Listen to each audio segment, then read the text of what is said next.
اعوذ باللہ من الشیطان الرجیم، بسم اللہ الرحمن الرحیم۔ یوٹیوب کے ناظرین اکرام، السلام علیکم۔ محترم ناظرین، ہم اپنی آج کی ویڈیو میں حضرت ابراہیم علیہ السلام کا واقعہ آپ کے سامنے بیان کریں گے۔ حضرت ابراہیم علیہ السلام کی قربانی کا واقعہ ہزاروں سال پہلے کا واقعہ ہے کہ حضرت ابراہیم علیہ السلام آرام فرما رہے تھے اور ان کو نیند آ گئی، تو پھر حضرت ابراہیم علیہ السلام نے خواب میں دیکھا کہ اللہ تبارک و تعالیٰ ان سے فرما رہے ہیں، اے ابراہیم، اپنی سب سے پیاری اور عزیز چیز کو میری راہ میں قربان کرو۔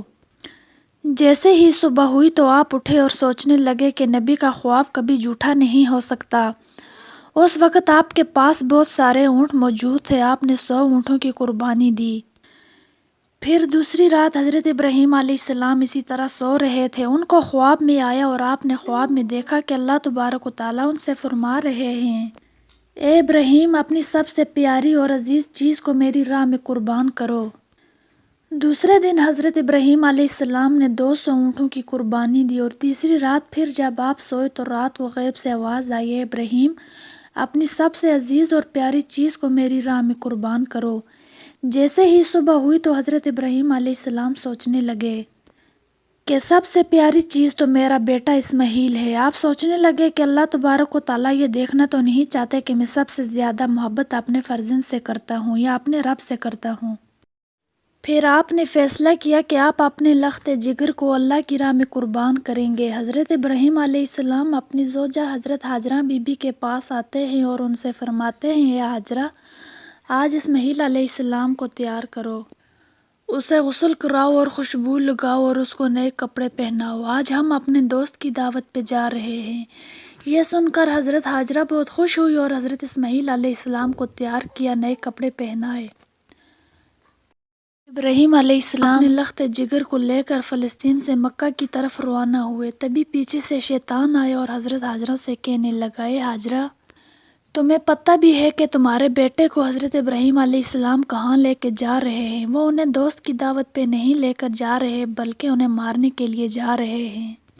بی بی ہاجرہ نے فرمایا، اے شیطان، تم پر لعنت ہو، میرے ابراہیم علیہ السلام ایسا کیوں کریں گے؟ وہ اپنے بیٹے کو کیوں ماریں گے؟ وہ شیطان بولا کہ حضرت ابراہیم علیہ السلام نے خواب میں دیکھا ہے کہ انہوں نے اپنے بیٹے کو قربان کرنا ہے، اسی لیے وہ اللہ کی راہ میں اسماعیل علیہ السلام کو قربان کرنے جا رہے ہیں۔ تو حضرت ہاجرہ نے فرمایا، اے شیطان، تم پر لعنت ہو، اگر یہ ہمارے رب کی طرف سے حکم ہے، یہ ایک اسماعیل کیا، ہم ہزاروں اسماعیل اللہ کی راہ میں قربان کریں گے۔ پھر شیطان حضرت اسماعیل علیہ السلام کے پاس آیا اور آ کر کہنے لگا کہ تمہیں پتہ ہے کہ تمہارے بابا تمہیں کہاں لے کے جا رہے ہیں؟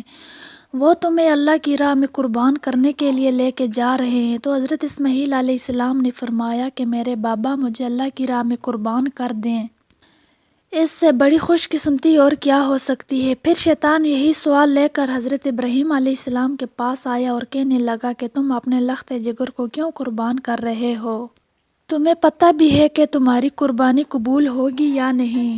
یہ تمہارا بیٹا ہے، تمہارا لخت جگر ہے اور تم اسے قربان نہیں کر سکتے۔ پھر حضرت ابراہیم علیہ السلام نے پتھر اٹھا کر شیطان کو مارا اور اس پر لعنت کی۔ بتایا جاتا ہے کہ تبھی سے مکہ شریف میں حج کے دوران شیطان کو پتھر مارا جاتا ہے۔ پھر حضرت ابراہیم علیہ السلام آگے بڑھنے لگے اور اپنے لخت جگر سے کہنے لگے، اے بیٹا، آپ کو پتہ ہے کہ ہم آپ کو اللہ کی راہ میں قربان کرنے کے لیے لے کے جا رہے ہیں۔ تو حضرت اسماعیل علیہ السلام نے فرمایا، اے بابا جان، میرے لیے اس سے بڑی خوش قسمتی اور کیا ہو سکتی ہے کہ اللہ کے نبی مجھے اللہ کی راہ میں قربان کرنے لے کے جا رہے ہیں۔ حضرت اسماعیل علیہ السلام نے فرمایا، بابا جان، میری آپ سے یہ التجا ہے کہ جب آپ میرا گلا کاٹو گے تو آپ مجھے دیکھ نہیں پاؤ گے، اس لیے آپ میرے ہاتھ پاؤں کو رسی سے باندھ دو، اور بابا جان، میں چاہوں گا کہ آپ اپنی آنکھوں میں پٹی بھی باندھ لیں تاکہ آپ کو رحم نہ آ جائے۔ پھر حضرت ابراہیم علیہ السلام نے اپنے بیٹے کے ہاتھ پاؤں باندھ لی اور آنکھوں پہ پٹی بھی باندھ لی۔ پھر حضرت ابراہیم علیہ السلام نے اپنے بیٹے اسماعیل علیہ السلام کو لٹایا اور چھری کو پکڑ کر اللہ تبارک و تعالیٰ سے فرمانے لگے کہ اے میرے رب، تو مجھے ایک تو کیا ہزاروں اسماعیل قربان کرنے کو کہتا تو میں تیری راہ میں وہ بھی قربان کر دیتا۔ یہ کہہ کر حضرت ابراہیم علیہ السلام حضرت اسماعیل علیہ السلام کی گردن مبارک پر چھری چلانے لگے تو اللہ تعالیٰ نے حضرت جبرائیل علیہ السلام کو حکم دیا، جبرائیل جلدی سے جنت میں جاؤ اور وہاں سے ایک جانور لے کر حضرت اسماعیل علیہ السلام کی جگہ پہ رکھ دو۔ حضرت ابراہیم علیہ السلام اپنے امتحان میں پاس ہو چکے تھے۔ جیسے ہی ابراہیم علیہ السلام نے حضرت اسماعیل علیہ السلام کے گلے پر چھری پھیری اور اپنی آنکھوں سے پٹی کھولی تو کیا دیکھتے ہیں کہ ان کا بیٹا حضرت اسماعیل علیہ السلام خیریت سے ان کے ساتھ کھڑا ہے، اور نیچے دیکھا وہاں ایک دمبا تھا جو حضرت اسماعیل علیہ السلام کی جگہ قربان ہو چکا تھا، وہ دمبا جس کو لوگ بھیڑ بھی بولتے ہیں۔ حضرت ابراہیم علیہ السلام نے اللہ پاک کا شکر ادا کیا، تبھی غیب سے آواز آئی۔ اللہ تعالیٰ فرماتے ہیں، اے ابراہیم، تیرے اس امتحان کو قیامت والے دن تک یاد رکھا جائے گا، اور تیری سنت کو ایمان والے ہر سال یاد کریں گے اور میری راہ میں جانور قربان کریں گے۔ تبھی سے یہ سلسلہ جاری ہوا، پوری دنیا میں رہنے والے مسلمان اپنی حیثیت کے مطابق ہر سال اللہ کی راہ میں جانور کی قربانی کرتے ہیں، اور یہ سنت 3 دن تک ادا کی جاتی ہے۔ تو ناظرین گرامی، یہ تھی ہماری آج کی ویڈیو۔ اگر پسند آئی ہو تو ویڈیو کو لائک کریں اور چینل کو سبسکرائب کریں تاکہ اس طرح کی اور بھی ویڈیو آپ کے لیے لا سکیں۔ اللہ حافظ۔